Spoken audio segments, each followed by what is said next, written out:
جو شخص کسی نمازی کے آپ سامنے سے جان بوجھ کر گزرتا ہے وہ قیامت کے دن یہ تمنا کرے گا کہ کاش وہ خشک درخت ہوتا۔ اللہ تعالیٰ قیامت کے دن زمین کو اپنی مٹھی میں لے گا اور آسمان کو اپنے دائیں ہاتھ میں لپیٹ لے گا۔ یہ فرمائے گا، میں بادشاہ ہوں، کہاں ہیں زمین کے بادشاہ؟ فرشتے اس گھر میں داخل نہیں ہوتے جس گھر میں کتے ہوں، اور اس گھر میں بھی نہیں جاتے جس میں جاندار کی تصویر ہو۔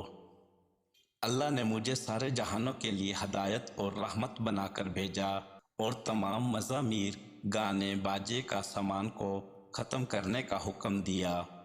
اگر میرے پاس احد پہاڑ کے برابر بھی سونا ہو تب بھی مجھے یہ پسند نہیں کہ 3 دن گزر جائیں اور اس سونے کا کوئی حصہ میرے پاس رہ جائے سوائے اس کے جو میں کسی قرض کے دینے کے لیے رکھ چھوڑوں۔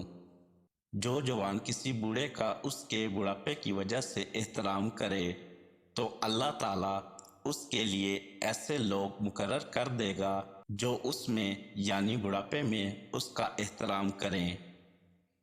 جو شخص مجھ پر درود کی کثرت کرے گا وہ قیامت کے دن عرش کے سائے میں ہوگا۔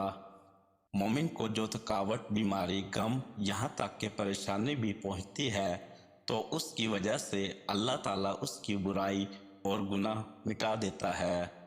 اگر ابن آدم کے کان میں پنگلا شیشہ بھر دیا جائے یہ اس بات سے بہتر ہے کہ وہ اذان سنے مگر اس کا جواب نہ دے، یعنی نماز کے لیے مسجد میں نہ آئے۔